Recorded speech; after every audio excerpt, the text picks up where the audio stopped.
listening to the Lydia and Spin with Lydia Lunch, Tim Dahl, and our special guest, a friend of mine for almost 40 years, although you look 20, Michel Alago. Previously in music of all sorts as an A&R man, a club concert booker, and now a photographer who's had a rather storied life, and we're going to talk exactly about that. Now, Michel. Yes. Do you remember the first time we met? I don't, but I know it was sometime a long time ago. Oh, my dear. It had to have been a very long time ago, maybe even at Max's Kansas City for Suicide, because we were both always at Alan's shows back then. Might have been the only few. A dozen. And then 7 or 8 people would leave once he started banging the mic on his face. The blood started. I was in heaven. I was in heaven. Exactly. And I would go up to the 3rd floor and tell him how much I adored him. And he couldn't believe that this little 15-year-old... Hey, this little 16 or 17-year-old pledging love to suicide. Always. Exactly. They were, my first friends in New York and very inspirational. And you actually saw recently my suicide tribute with Mark Hurtado in Berlin.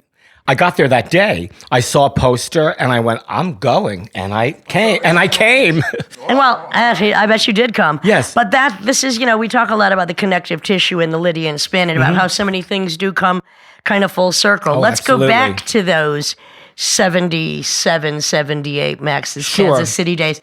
And what I love, you have a documentary out called Who the Fuck Is That Guy? What I found interesting, which is what I always say, how the hell did we get into all those clubs night after night, not paying, and underage? It was a very different New York then. Nobody was carding us. They wanted underage. Well, they let us all were the in. bait. And I remember at one point, Hilly Crystal, who ran CBGB, would say to all of us young people, you can come in, but if I see you drink, you're out for a week. That's why I always drank in the bathroom. We put all the beers and the bottles in the alleyway. Right. And we would go back there and start chugging, close the door, and come back in as if nothing had happened. How many times did you get kicked out of the bathroom at CBGB's? I don't think ever. Well, you weren't down there with me, honey. There you go. So you're like 14, 15, going to see out of Borough Park, Brooklyn. Yes. Single mom, sister, already into music at a very early age. Like you just knew.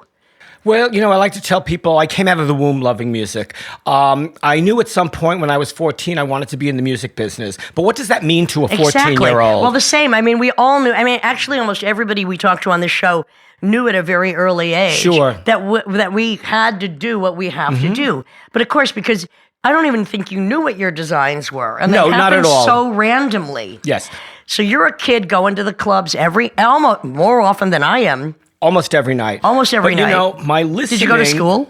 I did go to school. And you were still living with your folks in... Until I was 19, yeah. My mom and my sister in Brooklyn. New Utrecht Avenue. Yeah. Yeah. I live closer now, okay. But, to go back in time... I was listening to 77 WABC radio. Back then, radio was not formatted. Right. So you could hear Grand Funk Railroad, you could hear Aretha Franklin, all in the same breath. And then there was Don Kirshner's rock concert. So important to our life. Oh, yes. Midnight Special. The Midnight Special. So Don important. Kirshner's Midnight So Special. Important. Don Cornelius' Soul Train. Yep. And Dick Clark's American Bandstand. So the listening was so... huge. So diverse. Very diverse. You saw Todd Rundgren, you saw Aretha, you saw John Lydon. I saw early Todd Rundgren, exactly. Oh, I love Todd Rundgren. Well, I have to say that, for me, listening to music, like from, say, the late 60s. Sure. And the music was so radically political then.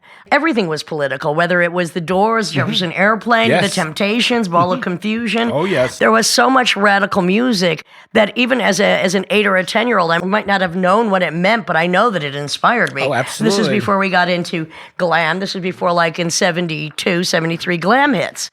And My first concert in 73. Which was? Alice Cooper. And again, here we Last go. night of the Billion Dollar Babies tour, Madison Square Garden. One of my favorite June albums. 3rd. Day after my birthday. Alice Cooper was very inspirational. I covered Black Juju for more than a decade. Love it. More than a decade. And, we just had J.G. Thirlwell on here, and we had covered Blue Turk live once. Oh, wow. From Fantastic. Schools Out. Yep. And one of the highlights of my career was when Dennis Dunaway, not a very good book, but he said to Andy Chernoff, oh, Lydia, first name only, covers Black Juju. I'm like, oh, highest compliment I ever had. So anyway, you're going to clubs every night. But Alice Cooper, before you're even at the clubs, My cousin's boyfriend, okay. Manny the Greek from Astoria, had 2 tickets. My cousin had her period, didn't want to go, so she stayed home to listen to Marvin Gaye's You're like, What's 10, Going On. 12? 13. Yeah. Yeah, I was just 13. Did you get along with Manny the Greek? Was that a good night? Yeah, I mean, he took me to Alice Cooper, my first concert ever, the last night of the $1 Billion Babies $1 Billion tour. Babies And that such a really great changed album. my life Were forever. you already an Alice Cooper fan? Or you? Yes, because I saw him on a I Friday love night the at Dead 11:30 before they're p.m. cold. In concert. Me too. They're And, bluing flesh for me to hold. it Cadaver just blew eyes my upon mind. you see And nothing. what I did also was when you had the TV guide, if you opened it up to the where you could buy records for $1, the Columbia House. Oh, yeah. Yeah, 7 records for a penny, but you didn't read the fine print, which is where But they you were really part of sending Columbia cards and all that stuff. Yeah. But I got the Killer album. Oh, amazing. Now, I didn't realize that it was a form of censorship because if you bought Killer in the store, there was this child scrawl on the album cover that said Killer. Yeah. If you bought it through Columbia Record House, there was no text or anything. Oh. Because I guess people who bought the what TV about guide. Schools Out with the panties? Oh, that was fabulous. Come Opened on. up the desk and the panties were in there. They didn't want to. Fantastic. They don't. You know, it's maximum profits. That's why the biggest censors are things like Walmart and stuff like that. So if it goes to the big distributors, the big retailers, they're going to run to it. Blockbuster Video went before the streaming was the worst with that. So again, back to not only not knowing how the clubs let us in. Well, my parents didn't have a choice. I was going to those concerts. I guess your mother didn't have a choice. You were going to those concerts. But it was also like she said, if you did good in school, you can go out. Hello. I did good in school, we so I did. went out every night. And there you go. Oh, yeah. Because you know what? That was your real school. Oh, That absolutely. was your education. Yes, So who indeed. were some of your first friends back in the Suicide days? Some of my first friends were Paul Zone from The Fast. By the way, Wizzle Walter, who's also in the house, just spent quite a while putting out an album by Mandy Zone called Ozone. my darling that Mandy. Weasel dug up and mastered, and it's just come out. I'm sure It's he'd excellent. What a he'll love to beautiful give soul. you a copy. You didn't bring it. We he'll love to give you a screamed copy. and howled every time we got together at Max's Kansas And by the way, City. Paul Zone, who would cut my hair, do Debbie Harry's hair, and created my costume for Queen of Siam. One of the Paul greatest Zone records of ever. the Fat. Can you say that again? One of the greatest Well, albums thank you very ever. much. Yeah. To some Oh, yes. people's perverted sense of style. Fantastic. Going to clubs, going to concerts, and I always talk about where we are now in terms of like what's going on. I'm like, okay, you know, dating sites, drug delivery, and all that stuff. You take that out of the rock concert. It turns out it's like what's Well, I left. don't do any of that stuff I know. Where I'm going with Don't this even is go to rock concerts anymore. that's what I'm I going. do, It's like, but dating sites and, what you know, made people Grindr. congregate at the rock concert? Actually, and it's kind of heartbreaking to me as someone who loves music so much. Wasn't always the music. It was the congregation of the scene and what that. Well, I think it was always the music that we gravitated towards. And what that and we were fearless. You know, we were fearless. You know, the Bowery was scary. Did we care? Right. No. To We some. wanted to go where the music was. And then there was a bunch of us that just started to hang out. Yeah. I met the people in the student teachers, Lydia, Paul Bill Arning, Zone, who now Bill Arning. Bill Arning, who runs like yeah, the yeah. Museum of Modern Art in In Houston. Houston, yes. Paul Zone, myself, because you're at the same clubs every night. Every night. One thing I wanted to bring up too is, you know, because the city at that point, we're talking the mid to late 70s, was so bankrupt, was so dangerous, was so under attack from within, was being purposely burnt out so that they could then have the condos they have now, that because it was so absent of the social services and absent of any kind of comfort zone, in a sense, I'm wondering if that's what led to our gluttony. You know what I mean? It's like there was so little that was actually available. So it's like nature in play that you're kind of counterbalancing. I mean, in one sense, look, all the gluttons came to New York because we were looking for more. But actually, when Always we more. got here, the city Yes. offered nothing. What it offered us was each other. And then we supped like the vampires. Well, yeah, we the were. music and each other. You know, We that's it. supped every night. One of my favorite stories, and I can't wait to get to some of yours, walking home from CBGB's at 2 o'clock, 3 o'clock, 4 o'clock in the morning down to 2nd Street and Avenue B or C. And a guy says to me, hey, you want to fuck my dog? I'm like, fuck your own dog, you creep. But, you know, I was completely fearless because mostly people were terrified of me. The other musicians, I wasn't even a musician yet, were scared of me. You weren't scared of me, though. Because you Never. were scary yourself. No, actually, you were so open and positive. And I think that's what also helped you get far in your musical career. So you go from hanging out at the clubs To working at the clubs. to working at the Ritz. Sure. I was going to the School of Visual Arts. It was my first year there. I worked at a pharmacy on Astor Place. How were the drugs? Never took them. Not yet. No, not yet. Not then. No, not then. No. You had a lot of catching up to do. I was walking down East 11th Street one day. I talk about this in my documentary that's still on Netflix. They just renewed us for a third year, believe it or not, which is so wild. So it's up until at least September 2020. I'm walking down East 11th Street going for lunch. I see a sign that says Video Club opening. You have to remember this is 1980 and it's the beginning of MTV. And I just walk in and I look around and I love what the Ritz Webster Hall looked like because it's a beautiful Art Deco building. There's a man in the balcony, and I just looked up at him. It was like the Wizard of Oz, and I said, I need a job. I want to work here. And he looked at me and was like, kid, we're not even open yet. Do you have a resume? I said, no, I don't have a resume. I go to school. And I don't know, I said something that made him chuckle, so I went up to his office. Fuckers. Yeah. We started talking about the Great American Songbook to what was happening on the radio. He said, I like you. I'm going to give you a job. You're going to open my mail, you're going to get my lunch, and you're going to book the shows. Well, that was later, right? Or Pardon? Immediately he wanted you to start booking the shows. Well, no, not immediately. Yeah, I was going to say. I was a sponge. I was young, and I listened to everything he said on the phone, talking to Ian Copeland at FBI, Rob Light at ICM. He did as well. Good. So I listened. I was a sponge. I took it all in. I knew eventually how to speak to these agents on the phone and how to book a room that held about 1,500 seats. Well, and by the way, booking Tina Turner. 5 nights of Tina Turner. It was her comeback. Oh my God! Did she do Not Push City Limits? She probably did everything. So. Anyway, just asking. I mean, it was her comeback, so she did everything old and new. Genius. Yeah. Because I mean, really, because your interest in music was such a diverse range. Like you said, it wasn't only hardcore, metal, punk. It was Nina Simone. It was classics. It was Frank Sinatra. I know you regret you never got a chance to book him. But so anyway, you're working at the Ritz. Your book. I'm wondering if the Ritz is where Kern got thrown out when we were doing a Fetus. I don't know if it was the Ritz, but I know that it was me, Fetus, and Kern doing some shows. And Kern was showing his what I call violent wallpaper submit to me.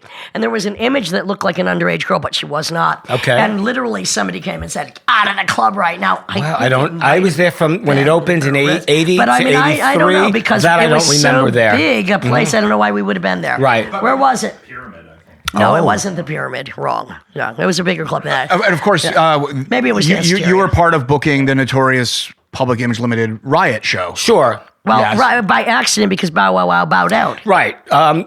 2 nights sold out, Bow Wow Wow. Malcolm McLaren calls me and says, we're not coming. I said, why not? He said, Annabella's underage. I said, but we knew that from the get-go. I'm paying for her mom's ticket to come here. He said, we're not coming. I said, send us back the 50% deposit. Of course, we never got that back. Hello, so Malcolm it was Friday and Saturday. Criminal. And I had to think of something to somebody book really spied on him Friday too, and it turns Saturday. out. So I just knew. I didn't know John Lydon yet, but I knew they were in town to promote Flowers of Romance. Okay. And what a great album. Oh, fantastic. Absolutely. So I call Liz Finally, John Rosenberg's Lydon office. did something really great. Oh, it was marvelous. I call Liz Rosenberg at Warner Brothers. I let her know that I don't know John, but I need them to come down here because I want them to do something here at the club. Was that kind of also to spite McLaren because John? No, not at all. No, McLaren, it was just it was just a synchronicity. It was a coincidence that they were in town. Michael, I have to say, I'm shocked you're sitting with your legs almost together because your balls are so fucking big. Oh, honey. Ooh. Okay. I mean, and that's really what took you far was big balls and a good attitude. Oh, thanks. And the love of music. And also, you were kind of an irresistible little critter. Still are. No, you were. You had a positivity that was infectious. Thank you. Absolutely. I still do. All right, well, a lot of love in the room. What were you looking down? Are you hard now or something? From all this talk? I was until. Okay, fine. Let's not go there. I'm sitting. Anyway, I'm sitting on a wet spot. Oh boy. Anyway, so I don't. All right. Anyway, so they come down. We talk about the show. They have no equipment. We get Keith Levine, a Prophet 5. He programs 40 minutes worth of music in there. We have this 30-foot white screen. They don't ever want to come out from behind the screen. So there are all these beautiful white lights. So all you see are these black shadows. I think it's beautiful. The people there just want to hear Johnny Rotten in action. So about 18 minutes in, Flowers of Romance, he peeks out. He says, we're never coming out from behind this screen. And the next thing you know, there are chairs and beer bottles. getting thrown. And it's one of those things that the next morning it was a shot heard around the world. Right. It was on the cover of every British publication, Right. the 11 o'clock news, the 6 o'clock news. Everyone talked about the riot. Once a punk rocker, always a punk rocker. And that cemented a friendship between me and John that's now 39 years. I never had a bad word with him. I completely He saved adore those for everybody else. Yes. Yes, exactly. I completely adore him. And there you go. There you go. So Pill kind of put you on the map. For me booking the Ritz, yes, exactly. 1981, May of 1981. But you were also really brewing New York hardcore scene. This was kind of, correct me if I'm wrong, maybe the area that you particularly were fond of and were really into. Okay. Well, before the Ritz, I was fond of all those shows, so I would go to hardcore matinees on Sunday at the Ritz. I even have my Dead Boys t-shirt. Excuse me, we're going to get into the Dead Boys in a minute. Tell us about the hardcore matinee shows. Love the hardcore matinee shows. Like I love the energy of the music, but I loved all the young men who went there. Of course you did. The sweaty young men who I always chatted up. And Polaroided? I Polaroided many of them as well. He's a Polaroid it's a funny thing. He's a Polaroid whore, actually. I'm just fast forwarding for one moment. When I signed White Zombie, and Rob and I would go out every night to these shows, these hardcore matinees.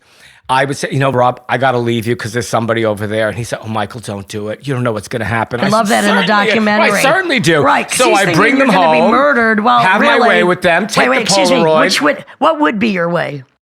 Oh, honey. Oh, please. I want the dirty details. No, all right, okay. Are you saving that for the memoirs? A little bit, By the sure. Wait. What do you mean a little bit?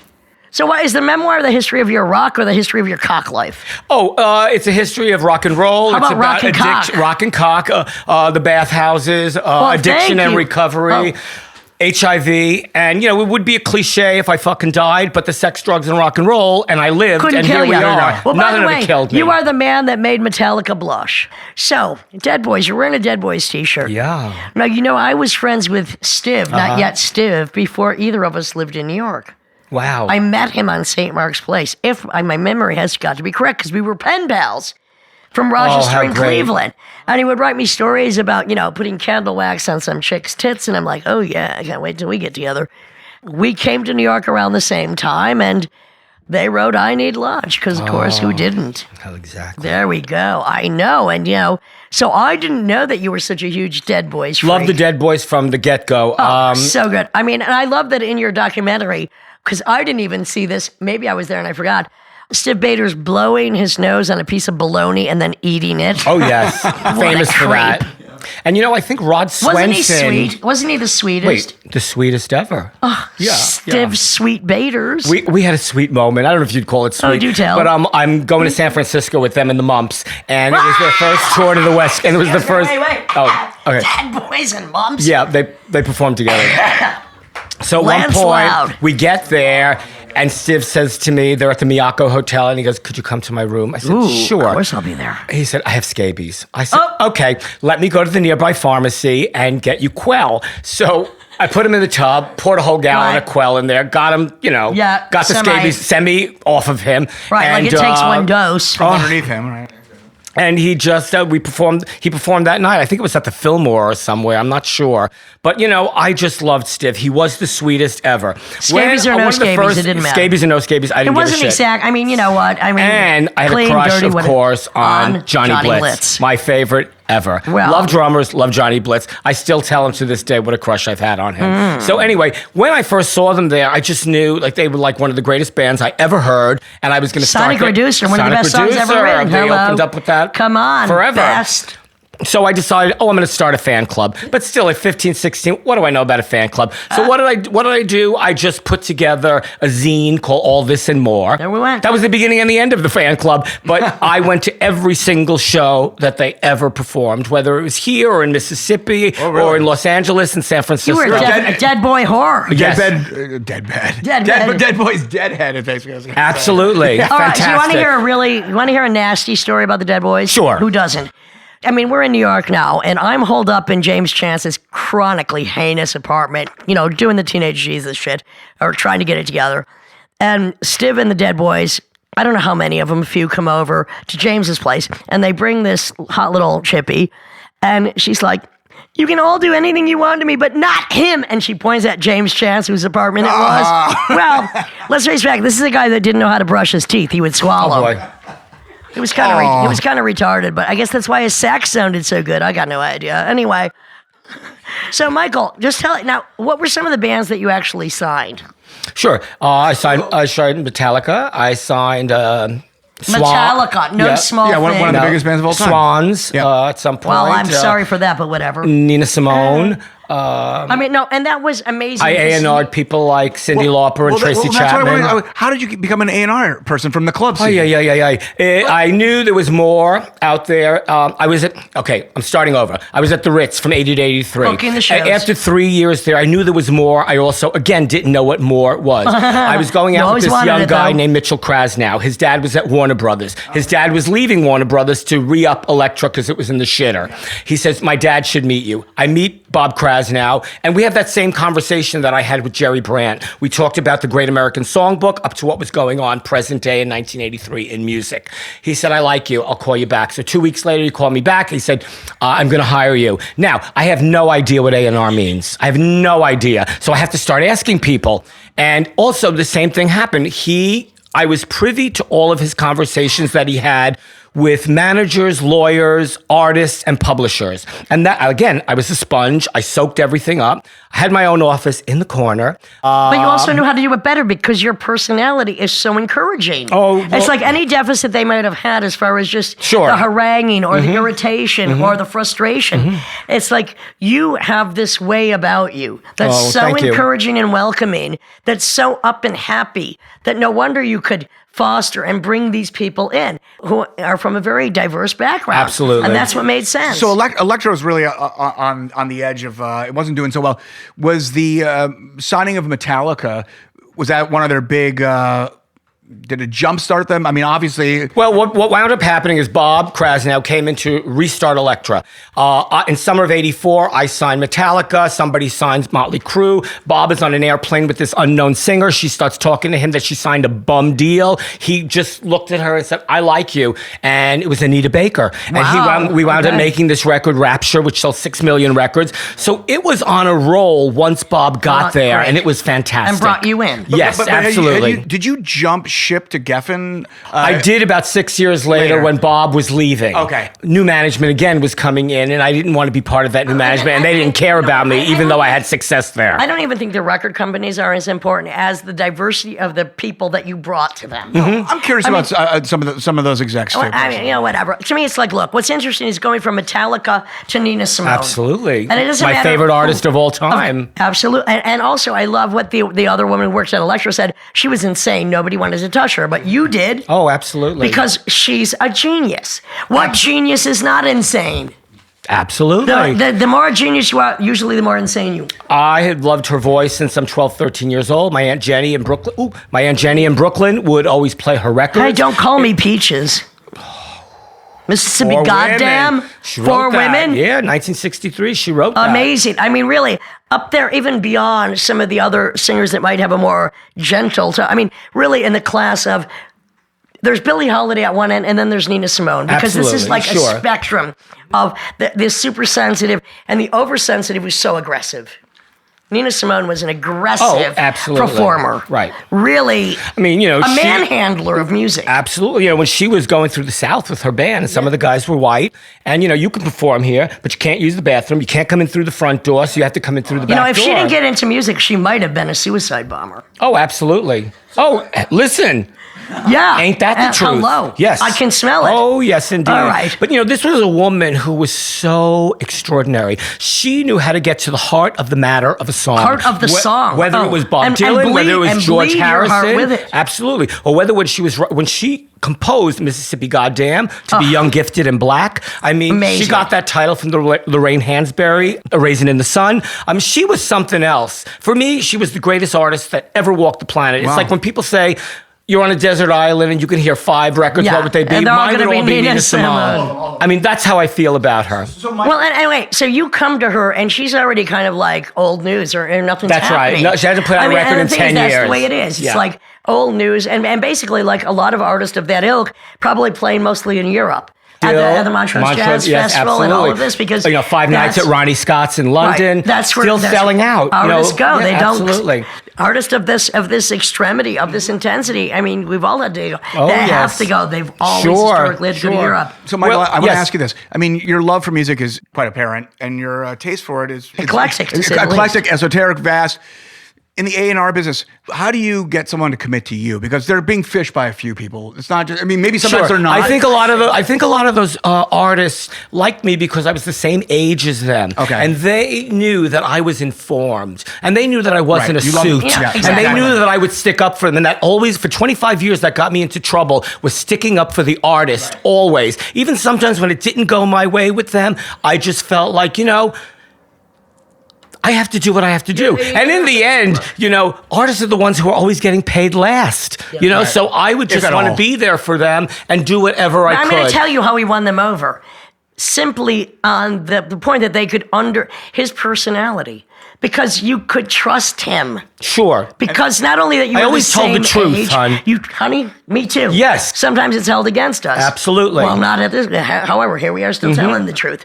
And the thing is, they knew they could trust you. Sure. And that's why they would go with you. Yep. So it could be from a Rob Zombie to a Cyndi Lauper. By the way, and a John Lydon. Let's talk about Cyndi Lauper. Sure. Because Cyndi Lauper, it's kind of interesting. She kind of got the shit end of the stick when that Viper Madonna took off. Because I always felt Cyndi Lauper was... But Cyndi Lauper wrote music, so... More talented. But did you have anything to do with her Broadway play? With Kinky Boots? No. But because I remember just talking to you about that. I heard some of those songs. She's a long-term friend of yours. Yeah, I know her since the 80s as well. I love what she said about you, that when you listen to her music, you're like, no... Make it sound more like you.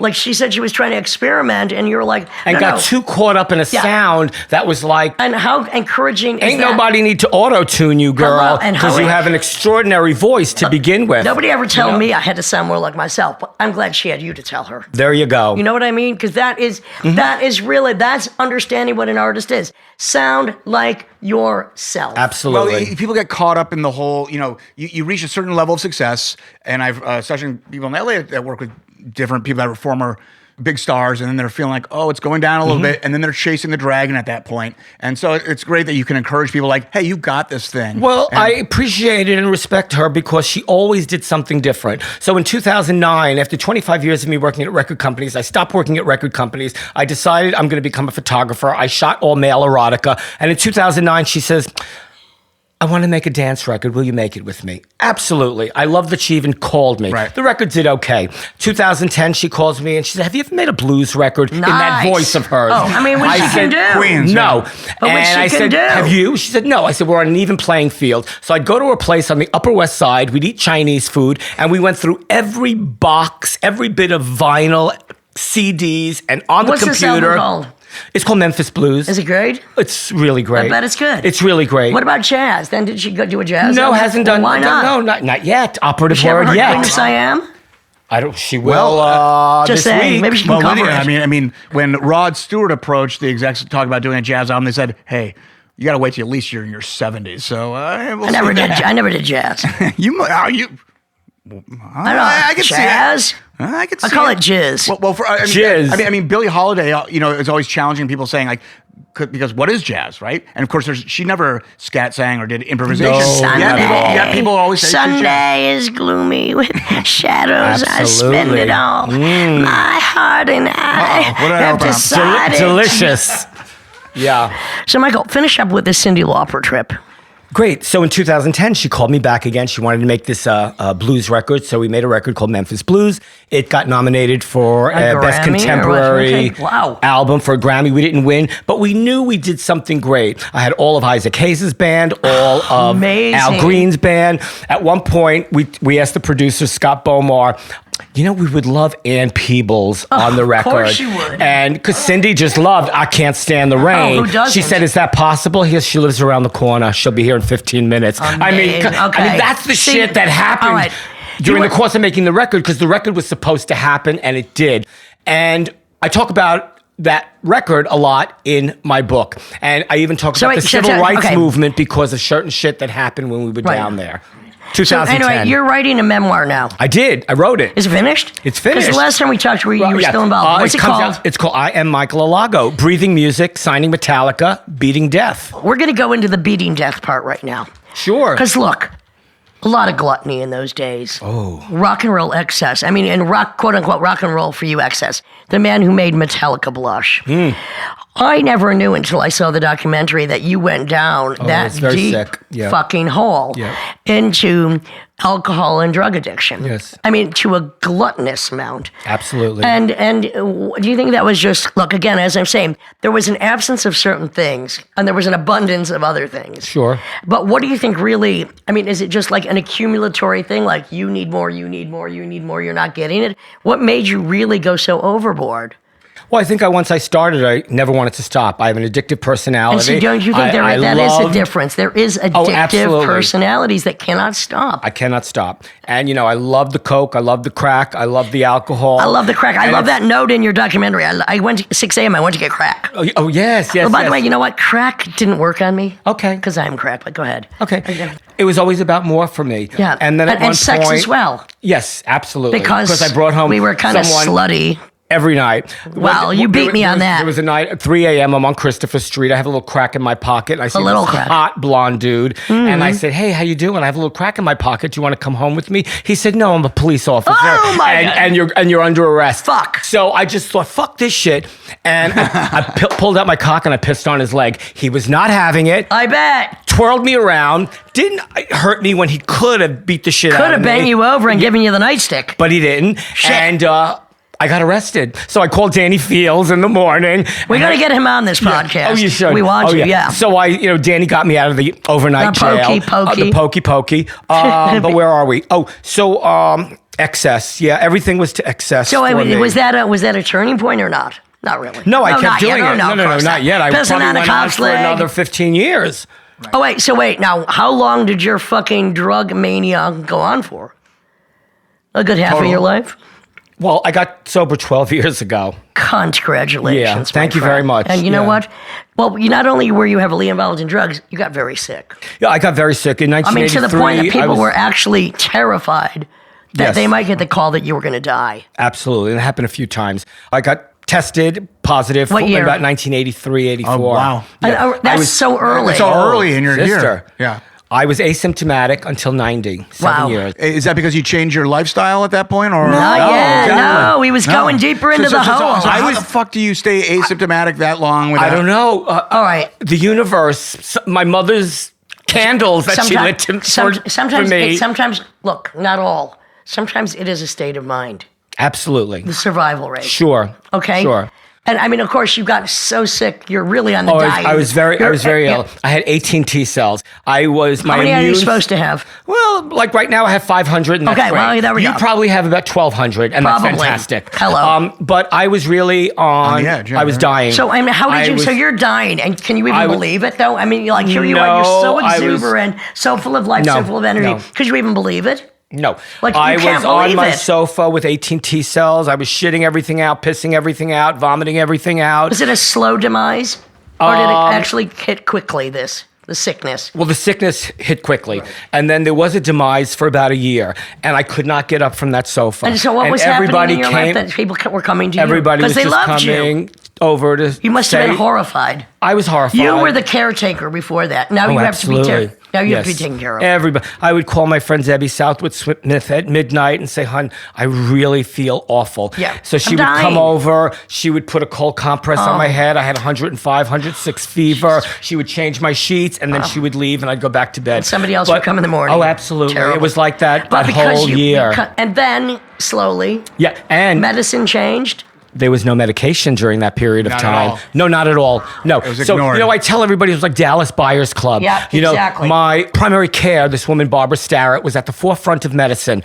All she could give me back then were IV vitamin drips and these pills from Mexico. What were those pills? I have no idea. Nobody knew. We were filled with fear and hope at the same time. Yes, well, and the thing is, and the fear, first of all, the body's weakness, and then fear is another element that's going to fucking bring you further down. Well, and how do you have hope? You have to pull hope out of every fiber in your fucking being. Every moment. Because look, it's better to actually die in hope than die in despair. I guess. I'm not dying, and neither are you. Look at us. Look at us. Nobody's dying here. Hello. No, not at all. Not us. Not at all, my dear. Hello. Yeah. Fuck dying. Barbara wanted later. Me to go to St. Vincent's, the AIDS ward, and I said, no. that's what's going to kill me. You. No. So because I worked for Time Warner, I had incredible insurance. So I just lied on my sofa and had everybody, the doctors, the friends, everybody come to me for about a year. And in the middle of all that, there was something called AZT. And my doctor said, as your primary care, I have to tell you this. I think it was prematurely, how do you say? Diagnosed. No? Released? Yes. So she said, I'm going to tell you, we can give you a little bit of AZT. Don't know if it's going to do anything. We can give you a lot of AZT, and you're going to take a chance. Might kill you, might make you live. All my friends who took AZT died. Yeah. So I didn't take it. Months later, there was the first viral pill called Sequinavir. I took that, and it started making a little bit of change in my body. So about a year later, I must have been another year, you mean? Maybe about a year and a half, 18 months, almost 2 years now.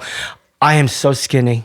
Ooh, pathetic. Yeah. But you know what? I went right back to work at Elektra. And of course, it's the 90s. People don't know if they should hug you, kiss you, put a mask on you. Like, or what? Lock you in another room. Oh, yes, of course. Yes. But I was back at work.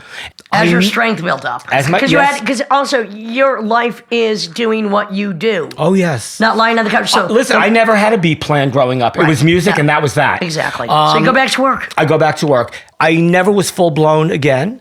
But, here we are in 2020, and what happens to me these days is when it's winter, I get this bronchitis. I get asthma. And last year, it turned into pneumonia. Which is very dangerous. I had 21 days, again, I was lying on the sofa. I had IV, not vitamin drips, but antibiotics. Right. And then after that, here we are again. But look at you. But I mean, how healthy are you? Oh, extremely. Healthy. Right now, yes, absolutely. Extremely. Yes. And you know what? There are many things that conspire to kill us. Many forms of cancer, toxic everything. We live in a fucking garbage dump. We're in New York City. Sure. Excuse me. We're between the Hudson River, the Gowanus Canal, and Newton Creek. And then everything else we've ingested. And then everything else that we put inside our bodies or what we put in other people's bodies. This is a dead and dying zone. But there are some people that are too stubborn to fucking die. And that would be you, Michael Alago, me, Lydia Lunch, absolutely, and Tim Dahl. This is the Lydian Spin with Tim Dahl and Michael Alago. Former A&R guy, signed many bands, then became a photographer, has released books on poetry, has been doing photography for about the past 20 years. Well, no, he's been doing photography forever, starting with his early Polaroids. That is correct. But now is working on not only his memoir, which is done, which is going to come out soon. March 1st, 2020. And I'll be a little shameless and say you can pre-order it on Amazon right this minute. Why not? And you know there what? You go. This might come out right before that. So wonderful. Perfect. Now, really, photography is what's drawn you in. Yes. this book took me 2 years to write with a co-writer. If I didn't have all my journals that I kept from when I was 16 years old to really present day. It's amazing. Half my brain, I have no idea. I mean, come on. Also because of all the medicines and everything, I have this thing called HIV encephalopathy. And what that is all this white matter in my brain. Better than black matter or dark matter, I hope. What it does is it fucks with memory. Right. Yeah. But you know what? Yeah. You're so articulate. Oh, thank you. Honey, what we forgot... Excuse me. It's okay. We remember? It's okay. Exactly. And it's fun because I was looking at these diaries when I was 16, and there wasn't anything poetic about it. It was just... No, but factual is needed. I was at 8 o'clock, I was at getting on the train. 10 o'clock, I was at CB's. 11 o'clock, blah, blah, blah, blah. Exactly. And I listed everything that I did back in the day. Absolutely. So that helps. Helped my brain. And is that good? Do the doctors recommend things like that? I mean, to basically try to... Well, he already did. He did it. Well, I every year I go for an MRI of the brain to make sure it's not getting worse, and it hasn't gotten worse in years. Look, how much more could you remember? How much smarter could you be? How much cuter could you be? And how much more could we love you? Oh, well, thank you so much. I appreciate I really that. don't Wonderful. know. Yeah. I really have no idea. Well, like with my book, Paradoxy, people say, well, is it all true? I'm like, you don't know what I left out. Yeah, what do you mean, is it all true? You're reading it for about a day. You're reading it for a day. I lived it my entire life. That's why I can't wait for your memoirs. Oh, good. I really, it's so important to tell your own story, to document, especially we lived in such a ripe a period that does no longer exist. We did things that couldn't be done now. It can exist, right? We did things. I mean, we did things musically. We did things that just could not be done now. We did run amok. We were gluttons in a city that was decrepit, but we all came here, or you were here, and found something that actually fed our souls that we needed. And hence, which is why, people always say, oh, so many people are dying. I'm like, actually, I'm amazed more people aren't. Now, I am amazed that some of us, I just don't see death in our immediate forecast. I see life. No, not at all. Life. And also, you know what? We have made a mark in this lifetime. And that's why it's so important to write your books and have your documentaries so that it doesn't matter whether they know us now or not, or know us then or not. We have made our mark, which is why we have existed in the first place.